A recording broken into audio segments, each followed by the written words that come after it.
Assalamualaikum warahmatullahi wabarakatuh. Kami dari Kelompok 11 Kewirausahaan akan mempresentasikan rancangan dari proyek kami yang bernama On The Way. Ini dia. Dan untuk logonya ini.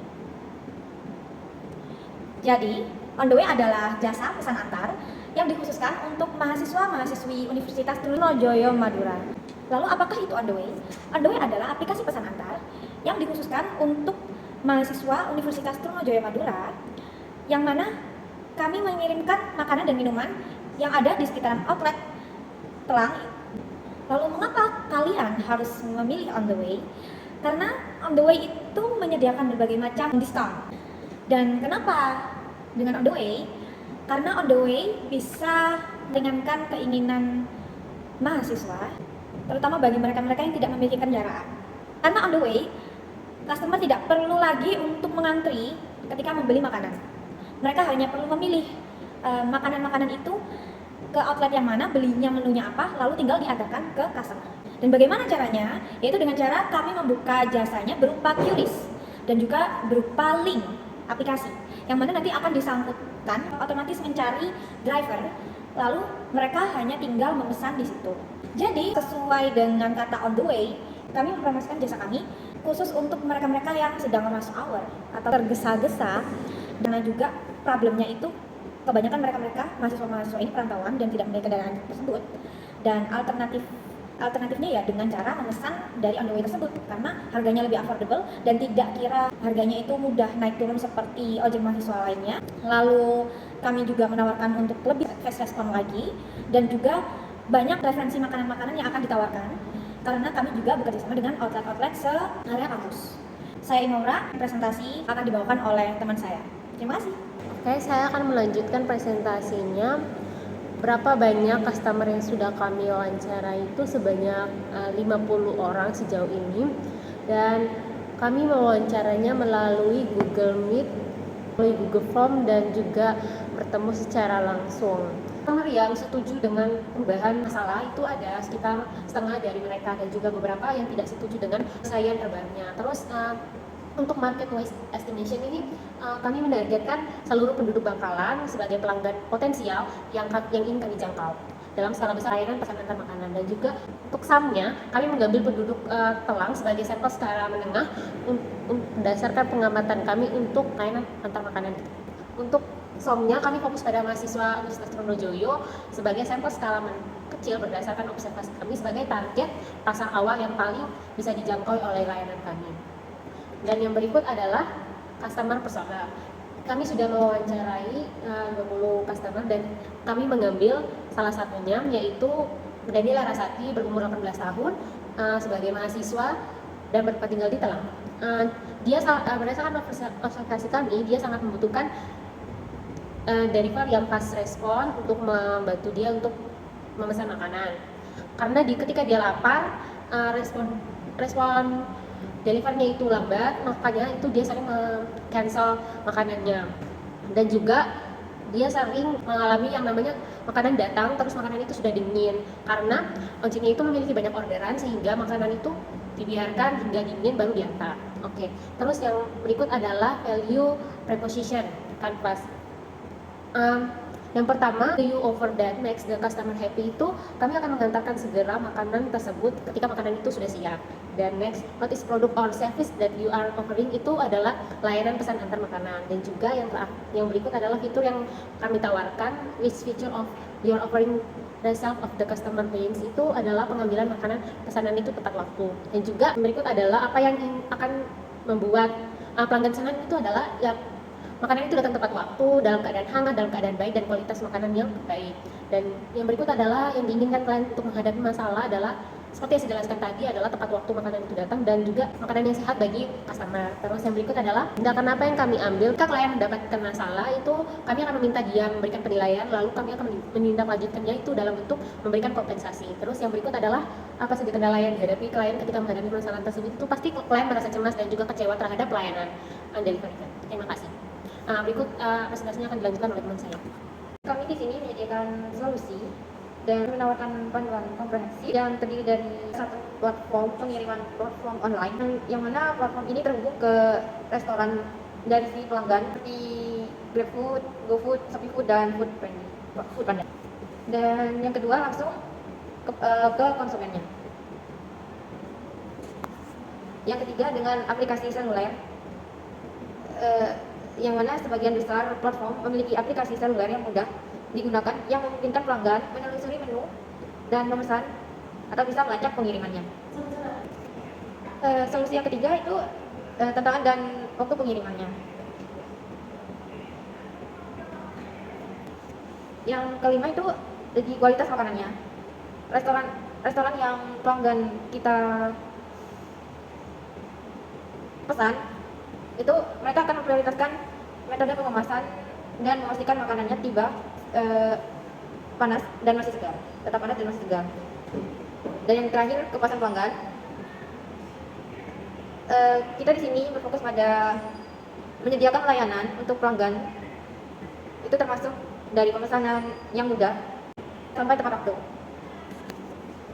Kita di sini juga memiliki kompetitor dalam industri pengiriman makanan. Ada direct kompetitor dan indirect kompetitor. Direct kompetitor sendiri itu ada GrabFood, Google, GoFood, dan ojek online.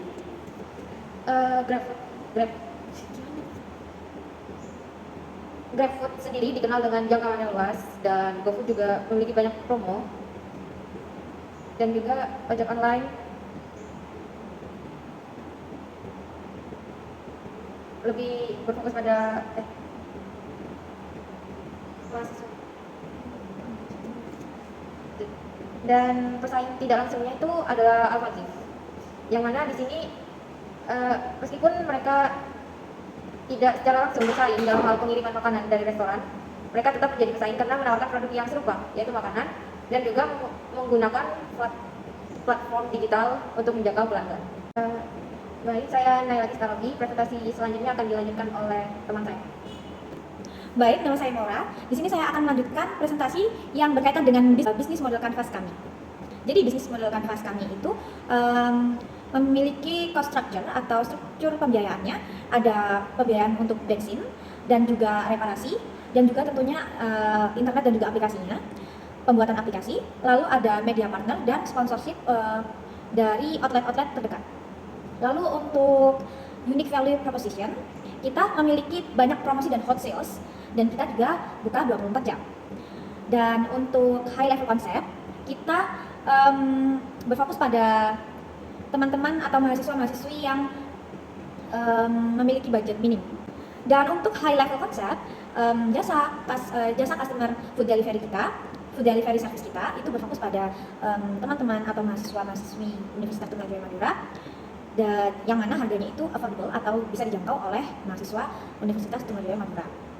Dan untuk channelsnya kita menggunakan online promotions dan juga sosial media tentunya. Kita juga menggunakan aplikasi dari kami sendiri, dan juga flyer atau pamflet. Serta kita juga menambah jasa promosi dari beberapa outlet-outlet terdekat dengan dari omongan-omongan ataupun penawaran-penawaran dari pihak ASEAN. Dan untuk early adoptersnya, kita bisa meminta atau kita bisa menawarkan kepada staff yang ada di kampus secara dalam ruang lingkup yang lebih besar, yang lebih banyak pesanannya, itu pastinya dari staff dari kampus dan beberapa panitia seminar. Dan revenue streamernya kita menggunakan WhatsApp dan sosial media seperti Instagram, Facebook, TikTok. Dan untuk MVP-nya adalah kami lebih berfokus kepada pastinya beberapa mahasiswa maksudnya, yang mana harganya itu juga affordable, bisa dijangkau, dan service connect-nya itu melalui outlet ataupun stand lokal, bisa fast food, bisa street food juga, dan beberapa komunitas komunitas dari mahasiswa yang memiliki kewirausahaan jualan makanan. Dan juga pastinya mereka-mereka yang memiliki WhatsApp group itu kami gunakan untuk promo juga, sehingga lebih terkenal lagi. Dan kami juga bagikan aplikasinya, karena kami belum menyediakannya di Play Store. Dan untuk detail steps yang customer akan ikuti, kami make sure atau memastikan customer ini memiliki WhatsApp, lalu juga mereka juga harus punya grup, harus bisa masuk grup maksudnya. Lalu mereka bisa minta deliver order, chat di delivery order ke grup tersebut sehingga nanti akan direspon oleh kami. Selanjutnya, saya Maura, presentasi akan disampaikan oleh Indra. Baik, nama saya Yunita Sigratiatokan, saya akan melanjutkan presentasinya. Yang berikut adalah customer sales funnel. Itu target marketnya sudah tentu mahasiswa di Universitas Brawijaya Madura sekitar 50 orang, dan juga opportunitiesnya itu sekitar 30, dan customernya yang sudah ada yang akan kita tinjau lagi itu sebesar sebanyak 20. Dan yang berikut adalah target customer segment. Itu ada mahasiswa yang sensitif, yang membutuhkan harga yang terjangkau dan juga affordable food. Yang berikut adalah mahasiswa yang sibuk dengan jadwal kuliah, organisasi atau tugas. Dan yang berikut mahasiswa dengan daya beli tinggi yang mengutamakan kualitas dan pengalaman makanan. Yang berikut adalah mahasiswa yang suka mencoba berbagai makanan baru dan minuman yang baru. Yang berikut target customer segment itu sebanyak 70 orang, mahasiswa hemat sekitar 20, mahasiswa praktis sekitar 30, mahasiswa yang mengutamakan kualitas sekitar 10 orang, dan mahasiswa penjelajah rasa atau yang suka mencoba rasa baru, makanan baru itu sekitar 10 orang. Yang berikut channel yang bisa kita gunakan untuk berkomunikasi dengan customer atau melayani customer itu dengan promosikannya dengan lewat Instagram Reels itu sebanyak 40 kali, WhatsApp juga 50, student di grup mahasiswa Universitas Brawijaya Madura itu 40, dan juga menyebarkan brosur dan juga poster di sekitar area Universitas Brawijaya Madura. Yang berikut adalah kita bagaimana mempromosikannya itu sekitar 1 bulan, dan 1 bulan itu 2 minggu sekali, 2 minggu, dan juga kalau di WhatsApp itu mungkin setiap hari, bisa juga 2-3-4 kali dalam seminggu, dan juga yang berikut di grup-grup itu mungkin juga sama 3-4 kali dalam seminggu, dan selama berbulan, dan juga menyebar poster itu mungkin 1 kali dalam sebulan. Dan berikut adalah biaya promosi itu di Instagram. Kita bisa menggunakan orang yang memiliki followers banyak, itu kita bisa menggunakannya dengan membandrol harga 60 sampai 100. Dan juga kalau di WhatsApp free, di grup juga free, karena kita hanya menyebarkannya lewat via grup yang kita kirim itu free, dan juga menyebar brosur itu sekitar 1 juta. Dan yang berikut adalah cara kami menjelaskan strategi kami ke media sosial itu dengan cara Instagram memamerkan foto makanan yang enak, memberikan diskon misal ada, terus dan juga tampilkan apa yang membuat pelanggan itu senang kayak benefit. Dan juga yang berikut adalah TikTok membuat video seru tentang makanan dan berkolaborasi dengan seleb yang mungkin terkenal, dan juga Facebook menciptakan komunitas yang bisa membuat kami menyebarkan produk kami. Yang berikut adalah WhatsApp memberikan promo dan juga chat langsung dan permudahan pemesanan makanan. Yang berikut konsep videonya itu seperti memberikan slogan makanan sederhana untuk mahasiswa dengan durasi sekitar 60 detik. Dan juga pengenalan merek layanan pesan antar makanan yaitu on the way, dan juga menjelaskan nilai unik yang didapat dan juga makanan berkualitas yang ditawarkan. Dan juga yang berikut adalah pernyataan posisi bagi mahasiswa yang mencari pilihan makanan cepat saji dan jangkau, serta kami akan bermitra dengan warung makanan sehat, dan layanan pesan antar makanan kami juga menawarkan menu pilihan makanan lezat yang terjangkau dan sehat untuk mahasiswa yang diantar dalam kurun waktu 10 menit. Kami tidak seperti platform lain yang pesan antar makanan tradisional. Kami berfokus pada eksklusif pada kebutuhan mahasiswa yang menawarkan diskon dan juga paket makanan dan juga layanan pesan antar makanan yang nyaman. Yang berikut adalah model penjualan dan distribusi penjualan. Yang pertama, kami sudah membuat aplikasi situs web pemesanan yang mudah dengan hanya memverifikasi identitas dan juga akan mendapatkan diskon. Yang berikut kemitraan, kami juga menawarkan kepada asrama Universitas Brawijaya Madura untuk menggunakan layanan pesanan antar makanan kami, karena kami akan menawarkan diskon kepada mereka. Dan juga model distribusi, kami akan berfokus pada pengiriman yang cepat dan dapat diandalkan dalam radius 5 km dari kampus. Dan juga kami akan pusat penjemputan tempat-tempat strategis di sekitar kampus, terdapat mahasiswa yang dapat mengambil makanan yang telah dipesan sebelumnya. Dan berikut logistik pihak ketiga untuk meningkatkan operasi selama periode permintaan tinggi. Ketika kami sudah memiliki permintaan tinggi, kami akan memerlukan pihak ketiga yang kami sudah bekerja sama. Oke, yang berikut adalah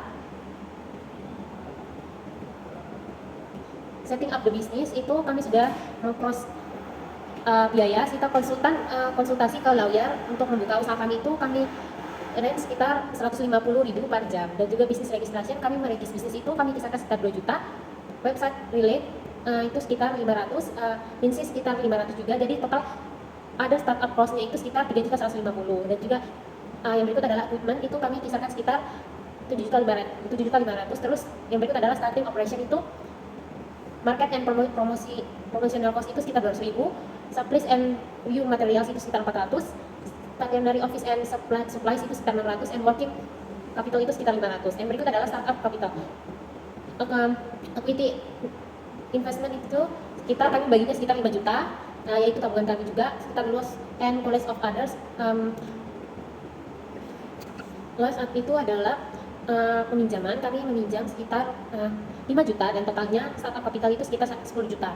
Yang berikut adalah total biaya startup cost-nya itu sekitar 22.350.000. Sekian dari saya, presentasi selanjutnya akan dijelaskan oleh teman saya. Baik, di sini saya akan melanjutkan presentasinya.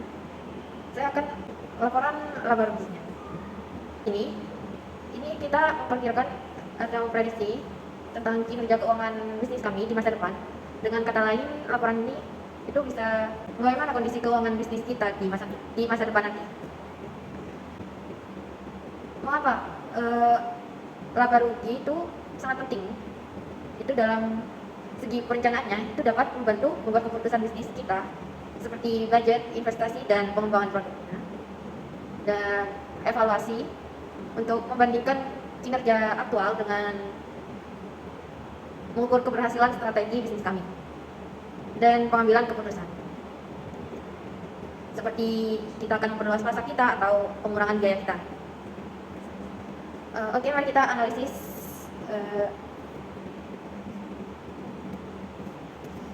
terlihat di sini adanya tren kenaikan pendapatan secara umum dari bulan ke bulan. Di sini juga ada beberapa bulan dengan penurunan pendapatan, mungkin disebabkan oleh faktor musim atau kondisi pasar. Nah, laporan ini itu dapat mencatat beberapa sumber pendapatan, namun tidak kita jelaskan secara detail. Yang kedua, biaya pokok penjualan. Biaya pokok penjualan juga cenderung meningkat seiring dengan meningkatnya pendapatan. Juga perlu diperhatikan proporsi terhadap pendapatan untuk melihat seberapa efisien perusahaan kita dalam mengelola biaya produksinya. Dan yang terakhir, beban operasional. Komponen utamanya itu ada beban gaji, biaya pemasaran, dan biaya operasional. Itu menjadi komponen utama dalam beban operasional kami.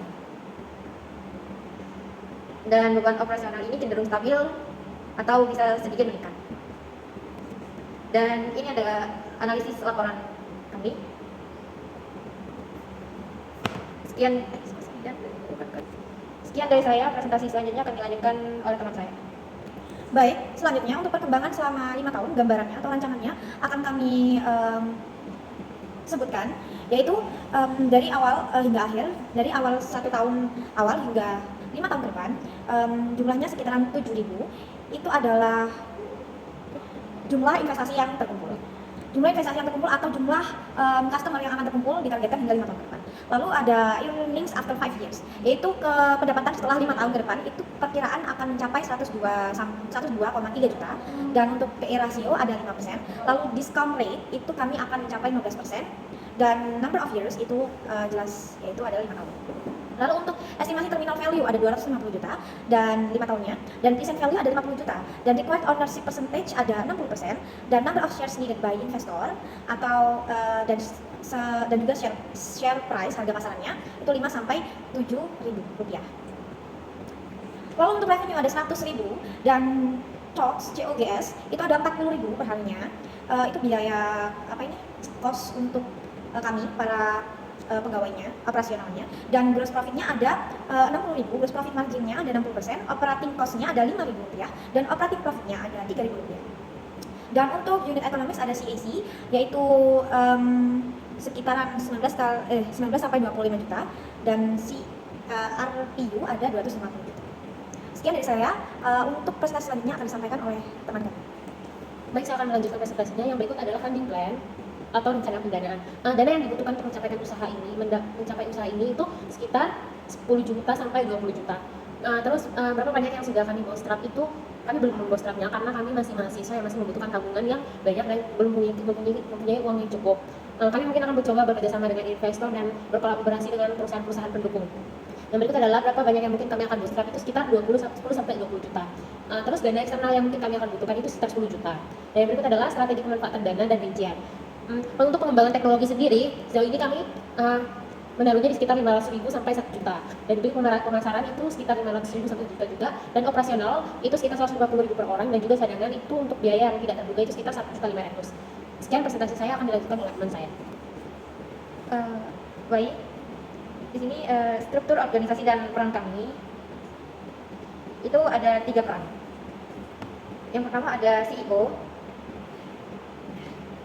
CEO sendiri itu sebagai pemimpin tertinggi yang bertanggung jawab atas visi perusahaan, strategi bisnis dan komunikasi dengan investor sebenarnya dan pengembangan pasar. Yang kedua, COO atau CTO memiliki tanggung jawab untuk menggabungkan operasional dan teknologi dan bertanggung jawab atas operasional sehari-hari, manajemen rantai pasok, pengembangan produk, dan implementasi teknologi untuk meningkatkan efisiensi dan pengamanan pelanggan dan pengalaman pelanggan. Dan yang terakhir adalah CFO atau CMO, itu bertanggung jawab dalam keuangan dan pemasaran. CFO atau CMO bertanggung jawab atas pengelolaan keuangan perusahaan, termasuk anggaran, investasi, dan pelaporan keuangan. Dan CMO berfokus pada strategi pemasaran, branding, dan pengembangan produk untuk mencapai target pasar.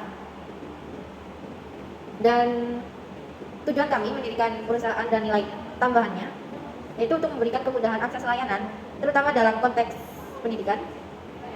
Dan nilai tambahan yang ditawarkan adalah kemudahan akses layanan secara online dan berbagai pilihan layanan yang dapat memenuhi kebutuhan pelanggan. Hal ini dapat memberikan keuntungan finansial bagi perusahaan kita sendiri dan memberikan kontribusi positif bagi mahasiswa sekitar kampus Universitas Trunojoyo sendiri. Sekian presentasi dari kelompok kami. Jika ada salah kata, kami mohon maaf. Wassalamualaikum warahmatullahi wabarakatuh.